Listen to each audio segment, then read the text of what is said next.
Inter. Ah non, c'est pas l'Inter qui a joué hier, c'est vrai, j'avais oublié. Bienvenue sur cette nouvelle vidéo, comment allez-vous? J'espère que vous allez tous bien, que vous êtes tous bel et bien en forme. J'ai eu le feeling que l'Inter aurait joué hier. Je sais pas pourquoi, parce que j'ai vu Lukaku comme ça en fire. Je me suis dit, barella, pasta, sta pas. Non, non è barella, porca di quella troia.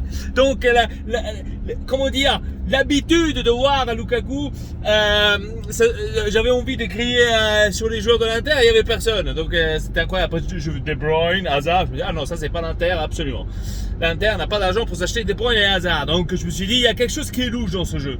Alors, les amis, l'Italie qui gagne contre l'Autriche. Porca di quella puttana, questi fanno i fenomeni, fanno. E che fa i fenomeni, fanno. Austria! E fai vincere l'Europeo, Austria! Ma che cazzo fa? Voglio! Ad rompere il cazzo! Porca puttana! Oh. Ils ont fait des phénomènes, ces gars. Ils ont fait des phénomènes. Ils ont cru qu'ils étaient le Real Madrid. Tout à coup, ils ont exploré, ils ont retrouvé en soi la façon de comment jouer au football, l'Autriche. Hein? Comme ça. Ich kann jetzt Fußball spielen und ich mache Arnautovic. Je sais pas pourquoi j'ai fait avec cet accent-là. Donc, incroyable l'Autriche. L'Autriche qui a voulu jouer son Real Madrid. Arnautovic qui a voulu jouer son Lewandowski, je sais pas ce qu'il a. Après la 70e minute, il était mort, crevé. Donc, j'ai pas compris d'ailleurs pourquoi l'Autriche n'a pas fait un seul changement. Donc, on était déjà à la 90e minute. Aucun changement. Je me suis dit, ça c'est des hardcore, ça. Ceux-là, ils sont hardcore quand même. Hein. Donc, j'étais perplexe. Je n'avais pas compris pourquoi. Donc, le premier changement est arrivé pratiquement à la 85e pour après faire la prolongation. Et la prolongation, au moins les 10 premières minutes, toujours pas de changement. Un seul changement. Je me suis dit, mais cet entraîneur, ces sélectionneurs, il est au courant qu'ils peuvent faire 5 changements après la prolongation, même un 6e. Est-ce qu'il est au courant par hasard? Je sais pas. Donc, j'étais un tout petit peu perplexe. Oui, l'Italie. Bah, l'Italie, les amis, a joué son jeu. A imposé, on va dire, ce qu'il voulait imposer. Donc, je ne peux pas vous dire autre chose. Donc, elle a réussi à apporter ce match, oui, certes avec une difficulté. Maintenant, la plupart parlent et disent, oui, mais l'Autriche, comment ça se fait, etc. C'est des nuls. Je ne dirais pas ça comme ça, parce que il faut faire aussi attention à ce qu'on voit. Sur le match et pendant le match. Donc vous avez vu que l'Autriche pratiquement a fait la même tactique que la Turquie, seulement qu'ils ont réussi à tenir jusqu'en prolongation. Donc si ça serait un match de groupe, ça serait le match casse-couille, parce qu'ils ont pratiquement défendu à 11 derrière pour pouvoir après faire le contre-attaque pour ensuite chercher le but. C'est ça ce qu'ils ont fait pendant tout le long du match. Et c'était exactement la même tactique que la Turquie, c'est-à-dire qu'ils ont attendu, ils ont défendu comme des porcs. L'Italie n'avait pas, on va dire, des trous où elle pouvait passer, où elle pouvait faire des trucs. De temps en temps, oui, ça passait, mais il y avait Immobile qui prenait 1 heure à contrôler le ballon. Il y avait Berardi, sto cesso di merda. J'espère que Berardi ne jouera plus au football jusqu'en 2042. C'est seulement pour dire, c'est un truc de fou. C'est quoi ce joueur de merde? Ah, il m'a énervé. Il m'a énervé encore Mancini, qui ne change pas Berardi à la première mi-temps. Je me suis dit, mais come cazzo si fa à ne pas changer Berardi? Metti Chiesa. Je le criais depuis le début de la deuxième mi-temps, je le criais. Enlève Berardi, metti Chiesa, enlève Berardi. Il l'a mis à la 85e minute, que je n'ai pas compris. Il fallait le mettre beaucoup plus avant. On aurait peut-être épargné d'aller aux prolongations. C'est hallucinant. Maintenant, j'espère que contre la Belgique, et bien sûr avec le match, le match de la Belgique contre le Portugal, maintenant on va en venir, on va en parler aussi. Contre la Belgique, j'espère de voir Chiesa à la place de Berardi. Berardi, je peux plus le voir. Berardi, il fait que de la merde. Il a le ballon, il le perd tout de suite. Il a le ballon, il le repère tout de suite. Il a le ballon, il sait pas contrôler le ballon et hop, c'est dehors. Donc c'est hallucinant, c'est hallucinant. Donc c'était le seul bémol que je devrais dire. Après, bien sûr, la défense, certes, on voit un tout petit peu l'absence de Chiellini. On voit absolument l'absence de Chiellini. Acerbi n'est pas au niveau de Chiellini, absolument. N'est pas au niveau de Chiellini. Après, bien évidemment, il fait son job, hein, je ne dis pas le contraire. Mais au niveau de Chiellini, il n'est pas. Parce que Chiellini, quand il est sur le terrain, c'est lui qui te dit comment tu dois te bouger, jusqu'à où tu dois aller, quand est-ce que tu dois retourner. Et on voyait que dès que Chiellini n'est pas là, par exemple, Spinazzola te laissé un énorme trou du côté pour qu'eux ils puissent après faire descendre, etc. Donc c'était vraiment, on voyait tout simplement qu'il y avait un défenseur qui manquait. Voilà, donc c'était ça en fait, les seuls deux bémols. J'espère que Chiellini va revenir tout de suite ou au plus vite parce qu'on a besoin de quelqu'un comme lui défensivement dans cette Italie, il faut le dire, parce que on est trop, comment dire, on se laisse trop percer, quand il n'y a pas Chiellini derrière. C'est pour ça, on se fait trop percer. Donc moi ce que je pourrais dire, c'est j'espère le retour de Chiellini. Spinazzola est en train de faire un Euro incroyable. Maintenant, certes, la plupart comment dire, supporters de l'Inter disent oui, pourquoi on n'a pas pris Spinazzola quand on pouvait le prendre, nanana, pourquoi on l'a pas fait. Oui, mais c'est facile maintenant de parler, les gars. C'est facile maintenant de parler. Et de dire oui, t'aurais dû prendre Spinazzola, ça aurait été plus facile. C'est facile de... Je sais pas ce que c'était ce bruit. Un bruit là, je me suis dit c'est quoi ce bruit, j'ai pas compris en fait, j'ai eu peur, je croyais qu'on me tirait dessus. Donc c'est facile maintenant de parler après que le joueur fait des prestations pareilles. Si l'Inter a vu que il était blessé, parce qu'à l'époque en fait quand l'Inter voulait faire le changement avec je crois Santon si je me trompe pas, pour Spinazzola, eh ben, il voulait le changer, mais après quand il a fait les visites médicaux, il y avait un problème avec je crois sa jambe droite, je me rappelle plus, son muscle en tous les cas. Et c'est pour cela que après l'Inter a annulé. Ah, c'était avec Politano. Oui, c'est vrai, c'était avec Politano pour la Rome.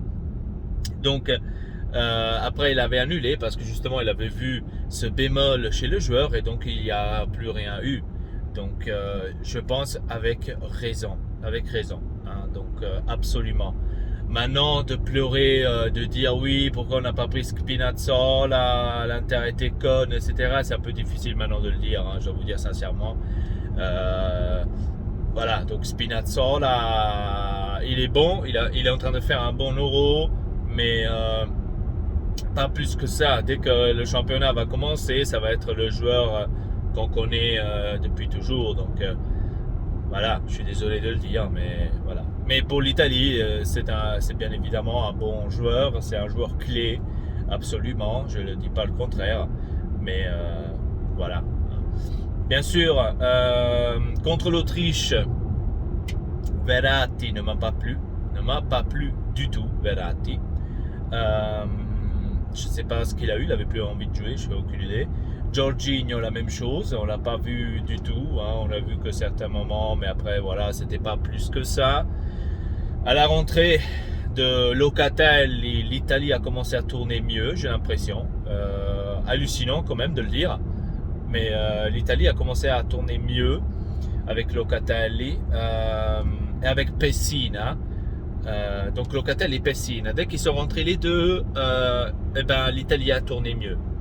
J'ai eu l'impression, je ne sais pas, c'était peut-être mon impression, je n'ai aucune idée. On verra bien évidemment maintenant par la suite si ça se confirme encore une fois ou pas. C'est bien sûr à Mancini de regarder cela, bien évidemment. Le but qu'on a pris, les gars, c'était un but châteux de sa mère, vraiment châteux. Un truc hallucinant. Le mec il fait 2,90 m là, je sais pas combien il est. Il fait un coup de tête. Même pas lui, il sait comment il a eu. Il a mis au trou de sa mère là. Vraiment le petit trou qu'il y avait, il a mis. C'est hallucinant. Donc il nous a cassé notre record, ce fils de chien, de ne pas encaisser de but depuis c'était déjà depuis 10 matchs. Donc on aurait pu faire le 11e. Eh ben non, il a fait son malin, il a voulu nous détruire le record, cet enculé. Je sais même pas comment il est. Maintenant sa carrière est finie probablement, parce que je sais même plus comment il s'appelle, tellement qu'il est nul. Donc casse les couilles quand même, casse les couilles quand même. Bref, l'Italie reste celle qui a pas encore fait une seule défaite, donc depuis 31 matchs, si je me trompe pas, ou 30 matchs maintenant. Donc hallucinant, c'est la première nationale qui fait ça. Donc incroyable, incroyable. J'espère que ce record va tenir le plus longtemps possible, bien évidemment. Mais un jour, il faut se dire aussi que l'Italie va perdre. Hein. C'est pas comme maintenant, ouais, pendant 30 jours, hein, enfin pendant 30 matchs, il a pas perdu, ça va. Donc maintenant, non. À un moment donné, ça doit être, ça va venir à un moment donné, d'accord. Donc il faut s'attendre à tout moment que ça va venir. Donc restons zen, profitons du moment, parce que ça va pas durer longtemps, j'imagine. Voilà. Donc j'espère en tous les cas d'arriver le plus loin possible, bien sûr. Mais voilà. Alors le match de hier, Friganja en train de pleurer, Friganja triste, je peux le comprendre, absolument. Absolument, je l'avais dit, je l'avais prédit. Attention aux Belgique, je crois que la Belgique va gagner. Ça va être difficile. Et c'est que c'est passé en fait. C'est que c'est passé. Je lu ce matin que le Portugal n'arrive pas à gagner un match en Europe ni en mondial. N'arrive jamais à gagner plus qu'un seul match au mondial et en euro. J'ai vu ce matin, les statistiques, c'était quand même hallucinant. Par exemple, le dernier Euro 2016, où ils ont gagné, ils n'ont pas gagné un seul match. Ils n'ont pas gagné un seul match. C'est hallucinant. C'est hallucinant. Dans les 90 minutes, attention. Ça, j'avais oublié de préciser. Dans les 90 minutes, le Portugal n'a jamais gagné un seul match en euro et en mondial. Donc il a fallu toujours faire les prolongations ou même aller pratiquement au penalty pour pouvoir gagner le match. Donc c'est une date, c'est une statistique vraiment hallucinante, que je n'avais même pas fait attention, hein, mais c'était vraiment la réalité. Donc quand ils ont gagné justement en 2016, eh ben, ils ont fait que égalité, et ils ont gagné les matchs juste après avoir fait 90 minutes. Donc en prolongation ou en penalty. Hallucinant quand même. Ça c'est vraiment hallucinant les gars. Hallucinant, je savais même pas. Donc oui, hier soir la Belgique a joué les premières 5 minutes. N'a pas laissé aucun moment le ballon au Portugal. À partir de ces 5 minutes-là, il n'y avait que le Portugal pratiquement. Il n'y avait que le Portugal, la première mi-temps, il n'y avait que le Portugal. Certes, après, le Portugal a commencé à s'ouvrir, a commencé à venir. Et là, c'était le problème. Ils ont commencé à s'ouvrir. Derrière en défense, la première attaque qu'ils ont fait, la Belgique, eh ben, ils ont tiré un but, tout simplement. C'est aussi simple que ça, c'est le football, c'est comme ça. Mais si maintenant aujourd'hui vous me demandez est-ce que la Belgique aurait ou a vraiment mérité cette victoire, je vous dis que non, parce que le Portugal l'aurait mérité beaucoup plus, absolument, parce que le Portugal a fait le meilleur match, a fait un meilleur match que la Belgique, absolument, sans aucun doute. Après, c'est les occasions. C'est les occasions, les amis. C'est ça le football. C'est pour ça qu'on aime ce sport, parce que c'est des petites occasions qui font la différence. Hein. Après, il y avait De Bruyne qui s'est blessé, donc tous les Portugais ils ont cru, ah voilà, maintenant Kevin De Bruyne est blessé, maintenant ça va aller, parce qu'on voyait aussi que le Portugal a commencé à pousser de plus en plus, la Belgique n'était pratiquement même plus dans le match, hein.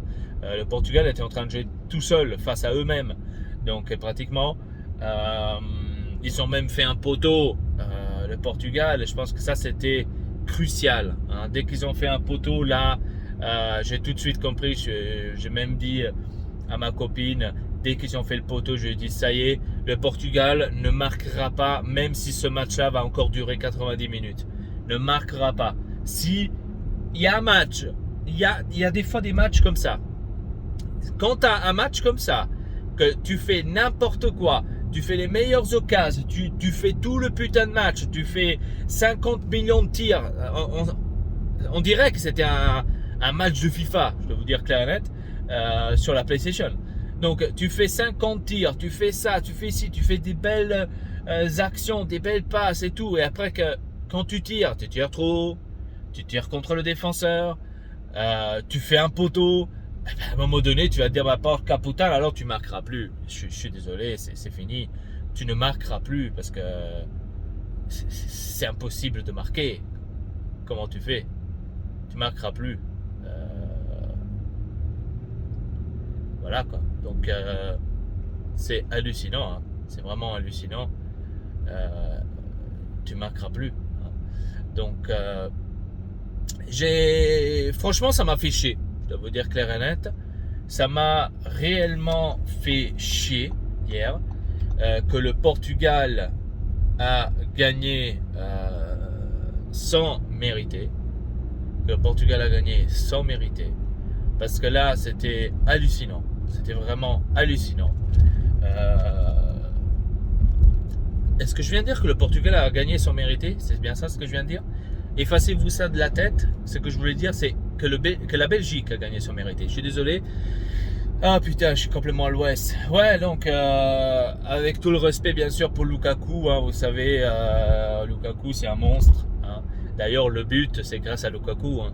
Regardez un peu l'action. Lukaku qui pousse, qui se pousse vers l'avant avec son corps, personne n'arrive à le bouger bien évidemment, qui tient le ballon, l'équipe de la Belgique commence à monter, Lukaku fait la passe et l'autre il refait la passe, Hazard, pas Eden mais son frère, à la balle, il tire de l'extérieur et c'est but. À mon avis même pas lui il sait comment il a fait le but, je dois vous dire clair et net. Voilà, tout part de Lukaku. C'est ça, Lukaku. C'est ça ce que fait Benzema à l'équipe de France. C'est exactement ça. Donc, voilà. Et là, on a vu la différence. Bien sûr, après, moi je trouve que le sélectionneur portugais aurait dû mettre depuis le début João Félix. C'est mon avis, hein. Donc, aurait dû mettre depuis le début João Félix. Pourquoi on n'a pas vu João Félix jouer depuis le début? Ça, c'est toujours un mystère. C'est un mystère. Je comprends pas. Franchement, je n'arrive pas à piger. Parce que João Félix avec Renato Sanchez, comme on l'a vu hier, franchement, ils peuvent faire beaucoup de dégâts. Ils peuvent faire beaucoup de dégâts quand les deux jouent ensemble. Mais, je sais pas, le sélectionneur portugais a pensé autrement. Je n'ai aucune idée. Donc, c'est vraiment triste pour le Portugal parce que c'était mes favoris. Vous le savez, je l'avais prédit. J'avais même prédit qu'au quart de finale, ils allaient tomber contre l'Italie et qu'ils allaient gagner contre l'Italie. Donc, l'une de mes favoris est déjà sortie. Putain de bordel. Parce que vous savez, mes favoris, je disais, hein, je le répète, mes favoris sont ou étaient, donc ça dépend, Angleterre, France et Portugal. Donc Portugal maintenant est sorti, donc il n'y en a que deux de mes favoris qui vont encore pouvoir, pour moi, réussir à gagner l'Euro. Peut-être que cette année on aura une surprise, hein, vu de comment l'Autriche nous a surpris avec l'Italie, mais il faut dire aussi de la façon comment ils ont joué. Hein. Donc on verra bien. Même la République tchèque qui bat les Pays-Bas, qui aurait pensé cela? Qui aurait pensé cela? Pays-Bas avait largement une meilleure équipe que les Républiques tchèques et ils n'ont pas réussi à concrétiser le tout. Patrick Schick, porca puttana, c'est hallucinant. Il vient en Italie, il est nul à chier. Le mec part en Allemagne et te fait un euro de malade. Mais c'est hallucinant, les gars. C'est hallucinant. Et il joue à Bayern Leverkusen. Et je pense que... Je sais pas, mais il va pas rester longtemps là-bas. C'est mon avis. Hein. Donc, il est en train de faire lui aussi un euro incroyable de son côté. C'est vraiment hallucinant. Vraiment, vraiment hallucinant. Donc oui, c'est comme je vous ai dit, ça se peut que cette année, ça sera l'année des surprises. Hein. Ça sera l'année des surprises. Ça sera l'année où ça sera une équipe que vous ne l'attendez pas du tout qu'elle va gagner. Je sais pas. Franchement, je vois... la République tchèque, faites attention, elle joue un beau football quand même. Hein, donc, j'étais vraiment surpris. Hein. Ils ont éclaté le Pays-Bas, c'est hallucinant. Hein. Et le Pays-Bas, en défense quand même, ils avaient De Ligt. Certes, De Ligt a voulu faire son Juventino. Il a voulu prendre la balle avec la main, mais ça, tu peux pas faire en Europe, frérot. Tu peux faire ça en Italie parce que la Juventus paye les arbitres. Et là, tu peux te permettre ce genre de situation, ce genre de geste, et personne te dit quelque chose. Mais en Europe, mon gars, tu dois arrêter de faire ce genre de choses comme ça. Parce que, voilà, ça te nique, ça te nique. Et c'est à cause de l'incompétence de De Ligt pourquoi le Pays-Bas a perdu, tout simplement. Certes, maintenant, il ne faut pas en vouloir jusqu'à la mort à De Ligt. Hein, parce que c'est encore un jeune joueur, il doit encore apprendre beaucoup. Ça, c'est des erreurs où il apprendra, certainement. Hein, donc, c'est des erreurs où il apprendra. Mais là, c'est son erreur. C'était son erreur. C'est pour ça que le Pays-Bas a perdu, tout simplement. Donc, on peut rien dire d'autre. Donc, c'est comme ça. Voilà, donc...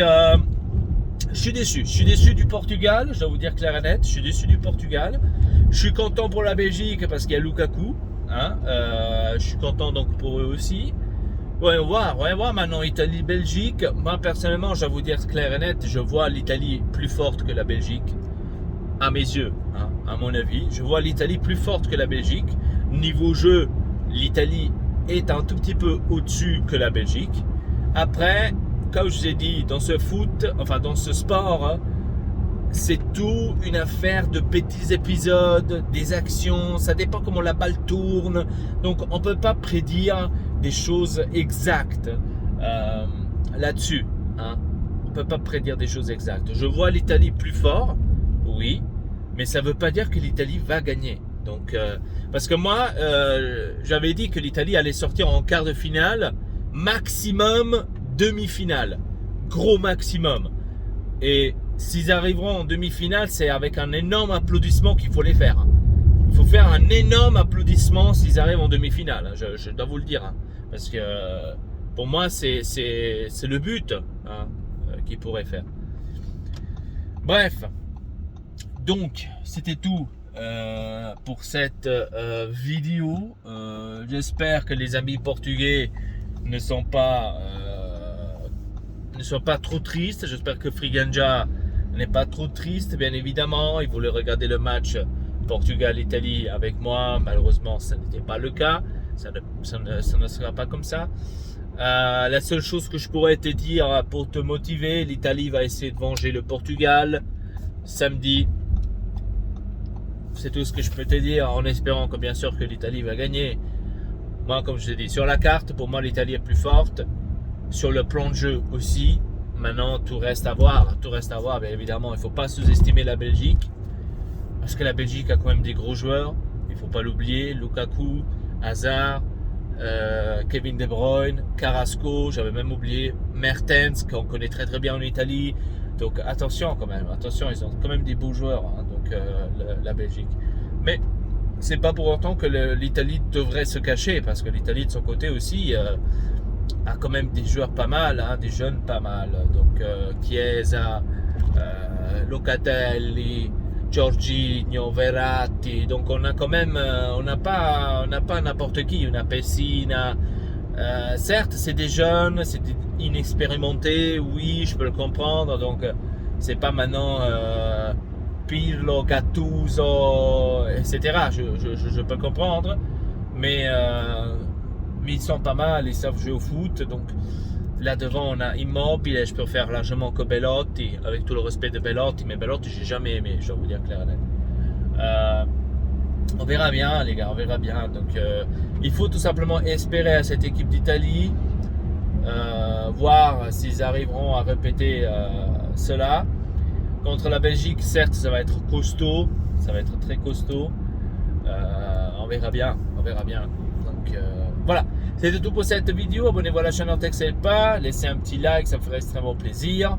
Dites-moi dans les commentaires ce que vous avez pensé donc de ces matchs-là. Aujourd'hui, il y aura Espagne, Croatie et l'équipe de France qui jouera contre la Suisse.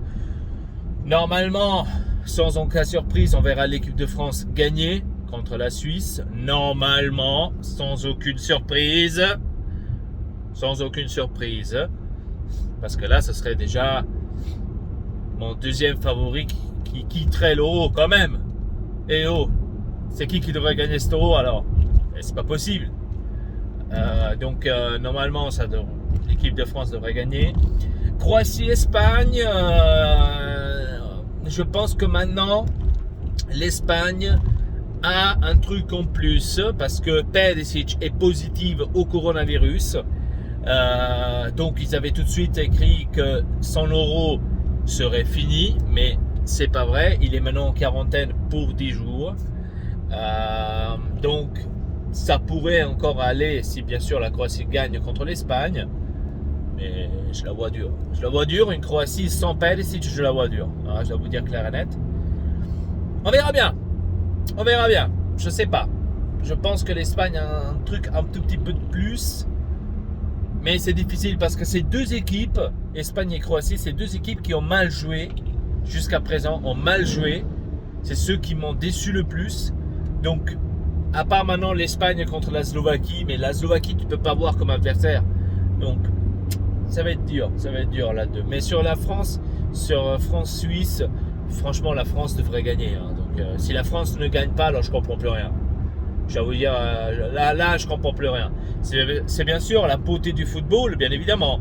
Mais si la Suisse devrait gagner contre l'équipe de France, je ne comprends plus rien. Donc, parce qu'après, l'équipe de France va devoir jouer soit contre la Croatie, soit contre l'Espagne. Donc, ça va être quand même un beau quart de finale déjà de leur côté. Donc, ça sera cool. Après, en demi-finale, ça sera soit Italie-France, soit Croatie-Suisse. On ne sait pas, je le dis, hein, on ne sait pas. Calmez-vous, on ne sait pas. Donc, vous préférez regarder quoi? Là, on revient à nouveau au sujet de Florentino Pérez avec la Super League. Vous préférez regarder quoi? Italie-Espagne, Italie-France, ou vous préférez plutôt regarder Suisse-Croatie en demi-finale? Je pense que le choix est vite fait. Après la finale, j'avais prédit depuis le début qu'on est arrivé en 8e. Je sens que la finale, ça va être une finale merdique. Une finale de merde. Je la sens. C'est genre... je sens une finale genre France la plus forte contre... je sais pas... contre la plus faible de l'autre côté. Parce que de l'autre côté, il y a Allemagne, il y a l'Angleterre et les Pays-Bas. Les Pays-Bas, maintenant, ils sont sortis. Donc, il n'y a que Angleterre, j'allais dire France. Il n'y a que Angleterre et Allemagne. Et après, tu as encore la surprise République tchèque. Et c'est tout. Donc, ça peut être une finale Suisse-République tchèque. Imaginez-vous, ça serait génial, bien évidemment, pour le football. Mais ça serait nul niveau vision, niveau... Vous voyez ce que je veux dire. Donc, je sais pas. Bref, sur ce, c'était tout pour cette vidéo. Abonnez-vous à la chaîne. Je vous donne rendez-vous à la prochaine. Votez pas. Triple Peace.